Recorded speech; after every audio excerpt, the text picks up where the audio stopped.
अस्सलाम वालेकुम everyone, this is Sarab Samjhan from Connect College. I hope आप सब बिल्कुल ठीक ठाक होंगे, खैरियत से होंगे।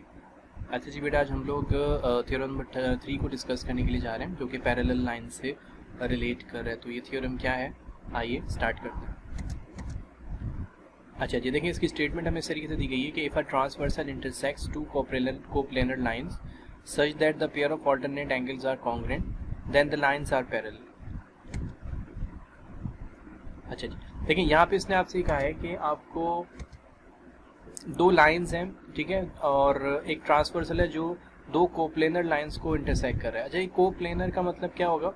एक ही प्लेन पर, एक ही सरफेस के ऊपर बनने वाली दो लाइंस, यानी एक फ्लैट सरफेस है, टू डायमेंशनल सरफेस है, राइट। उसके ऊपर दो लाइंस बन रही हैं, जैसे कि यहाँ पे इसने गिवन में हमें बताया है कि A B and C D, ये वाली लाइन ए बी है, this line is C D. ये दो लाइंस जो कि एक ही प्लेन पर बन रही हैं। And second thing is E F एक ट्रांसवर्सल है जो इन्हें इंटरसेक्ट करता हुआ जा रहा है। किस पॉइंट पे इंटरसेक्ट किया है इसने? पी पे और क्यू पे। ये सारी डिस्क्रिप्शन देखें यहाँ मेंशन हुई है। A B and C D are two coplanar lines and E F is a transversal which intersects them at points P and Q respectively such that. अच्छा, इससे हुआ क्या है? यहाँ पे देखें एक इंटीरियर एंगल बना है एंगल 1, और एक इंटीरियर एंगल बना है एंगल 2, और ये दोनों इंटीरियर एंगल्स जो हैं ये ट्रांसवर्सल के अपोजिट साइड पे भी और नॉन एडजेसेंट भी है। ये आपको पता है प्रॉपर्टी होती है ऑल्टरनेट एंगल्स की।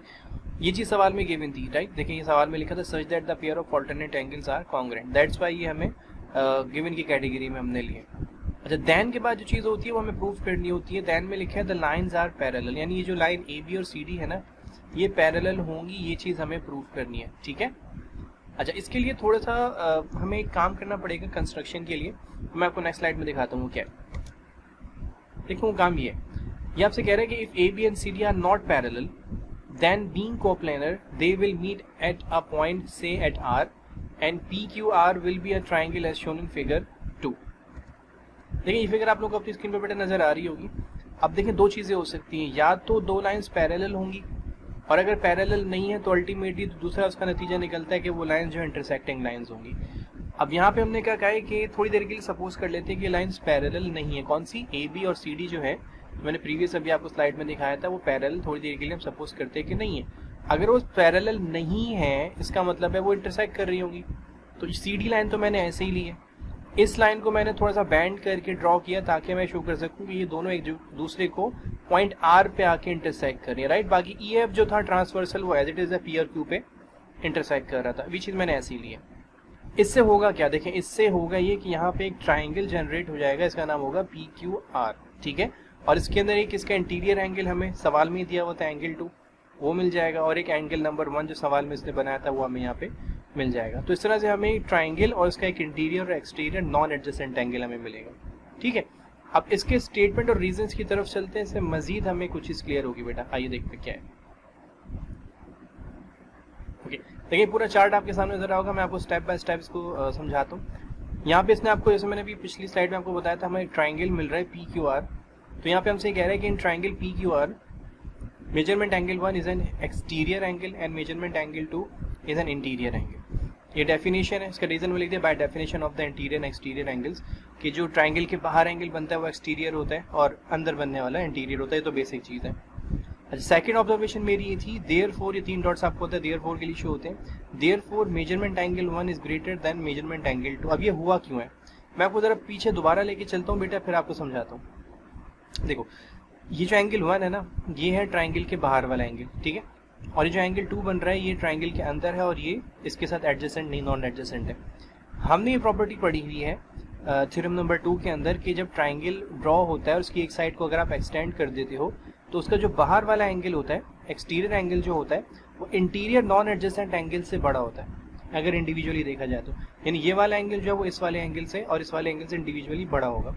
तो मैं ये कह सकता हूँ कि according to theorem number 2 angle 1 जो है वो एंगल 2 से बड़ा है, ठीक है। ये चीज हमने डिटेल में थ्योरम नंबर 2 में डिस्कस की थी। ये चीज यहाँ पे आपको बता रहा है कि एंगल 1 जो है एक्सटीरियर एंगल है, एंगल 2 इंटीरियर है, तो एंगल 1 एंगल 2 से बड़ा होगा। रीजन इसमें क्या लिखा हुआ है? बाय थ्योरम नंबर 2, ठीक है। अच्छा, थर्ड मेरी ऑब्जर्वेशन क्या है कि but measurement angle 1 is congruent to measurement angle 2। सवाल में जो उसने चीज हमें बताई थी the pair of alternate angles are congruent. आइए दोबारा देखते हैं। ठीक है, यहाँ पे चीज गिवन में थी ना कि सवाल के अंदर कि 1 एंगल 2 के बराबर होगा, ये वाला एंगल इस एंगल के बराबर होगा, such that the pair of alternate angles are congruent. तो ये चीज सवाल में गिवन थी, ये वाली। तो यहाँ पे इसमें रीजन में मैंने लिख दिया कि ये चीज गिवन है। अब एक अहम चीज है, देखें स्टेटमेंट नंबर 2 में जो हमने कंस्ट्रक्शन की थी उसके हिसाब से एंगल 1 जो है एंगल 2 से बड़ा आ रहा है, ठीक है। और जो चीज गिवन थी सवाल में स्टेटमेंट 3 में हमने लिखी है कि एंगल 1 एंगल 2 के बराबर है। अब अगर हम देखें तो साइमल्टेनियसली दोनों इक्वेशंस जो हैं, दोनों स्टेटमेंट्स जो हैं, ये एक वक्त में ट्रू नहीं हो सकती। इसकी मिसाल बिल्कुल इस तरीके से है कि मैं अगर ये कहूँ कि मैं अपने स्टूडेंट से, ऑब्वियसली स्टूडेंट मुझसे छोटे होंगे, मैं कहूँ कि मैं अपने स्टूडेंट से बड़ा हूँ और ये भी मैं कहूँ कि मैं अपने स्टूडेंट्स के बराबर हूँ, तो ये चीज़ एक ही वक्त में साइमल्टेनियसली दोनों स्टेटमेंट्स मेरी सही नहीं हो सकती। या तो मैं अपने स्टूडेंट्स के बराबर हूँगा या फिर मैं अपने स्टूडेंट से छोटा हूँ, बड़ा हूँगा, ठीक है। इसी तरीके से अगर स्टूडेंट्स हैं वो मुझसे छोटे होंगे या मेरे बराबर होंगे, ऐसा नहीं हो सकता कि मुझसे छोटे भी हैं मेरे बराबर भी हैं। बात समझ में आ रही है? यही प्रॉपर्टी यहाँ पर है कि अगर एंगल 1 एंगल 2 के बराबर है तो एंगल 1 एंगल 2 से बड़ा नहीं हो सकता। ये चीज़ हमने यहाँ पे स्टेटमेंट 4 में लिखी है कि statements 2 and 3 can not be true simultaneously. इसे कहा जाता है trichotomy property of order relation. Trichotomy property के भाई बैक वक्त एक ही स्टेटमेंट 2 हो सकती है, आइदर वो चीज़ बराबर होगी या बड़ी होगी या छोटी होगी, इन तीन में से कोई एक ही कंडीशन हो सकती है, दो भी नहीं हो सकती एक साथ, ठीक है। इसे ट्राइकोटोमी प्रॉपर्टी कहा जाता है। पांचवी ऑब्जर्वेशन मेरी सामने जो निकल के इससे आएगी वो ये आएगी, क्योंकि 1 2 के बराबर सवाल में गिवन था और मैंने कंस्ट्रक्शन में 1 को लिया था 2 से ग्रेटर, तो जब ये दोनों स्टेटमेंट्स ट्रू नहीं हो सकती इसका मतलब है जो मैंने कंस्ट्रक्शन की थी वो गलत की थी। Hence measurement angle 1 is congruent to measurement angle 2 is true and AB and CD do not intersect. यानी जो ऊपर हमें सवाल में जिसने बताया था ना कि एंगल 1 और 2 के बराबर है, तो एंगल 1 और 2 के बराबर ये बड़ा नहीं है, इसका मतलब क्या हुआ, अवर अजम्पशन इज रॉन्ग। हमने जो अजम्पशन की थी कि हम एंगल 1 जो है वो एंगल 2 के बड़ा है, वो अजम्पशन हमारी गलत थी। अब ठीक है, और एंगल 1 एंगल 2 के बराबर है according to the properties of alternate angles. और दूसरी चीज बेटा ये कि ऑल्टरनेट एंगल्स बनते कब हैं, जब दो लाइंस पैरेलल होती हैं। Therefore, ये लास्ट स्टेटमेंट हमारी आ रही है, इसमें हमें ये बता रहा है therefore line AB will be parallel to CD because they are coplanar and do not intersect। बात समझ में आ गई? क्योंकि ये दोनों कोप्लेनर एक ही प्लेन पे बन रही हैं और ये इंटरसेक्ट नहीं कर रही हैं। अच्छा, पैरेलल क्यों ये मैं आपको फिर बता दूं कि ऑल्टरनेट एंगल सवाल में मेंशन था कि 1 ऑल्टरनेट एंगल है 2 का, ठीक है। ऑल्टरनेट एंगल्स बनते ही तब हैं जब दो लाइंस पैरेलल होती हैं। अगर दो लाइंस इंटरसेक्ट करेंगी तो अल्टीमेटली वहाँ ऑल्टरनेट एंगल्स नहीं बनेंगे। ऑल्टरनेट एंगल्स बन रहे हैं, इस बात की अलामत है कि दो लाइंस पैरेलल हैं। दिस इज द थ्योरम जो हमें प्रूफ करना था कि ABCD के बराबर किस तरीके से है, एंड दैट्स इट, राइट।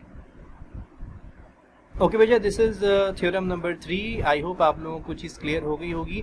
कैसी लगी इस मुतालिक हमें कमेंट सेक्शन में ज़रूर बताइएगा, और फर्दर किस टॉपिक पे वीडियो हम बनाएं आप लोगों के लिए उसके मुतालिक भी हमें ज़रा आगाह कीजिएगा। इंशाल्लाह नेक्स्ट टाइम किसी नई वीडियो के साथ आप लोगों से मुलाकात करेंगे, तब तक के लिए इजाज़त दीजिए। अब तक अपने घर वालों को बहुत ज़्यादा ख्याल रखें, दुआ में याद रखिएगा। टेक केयर एंड अल्लाह हाफिज़।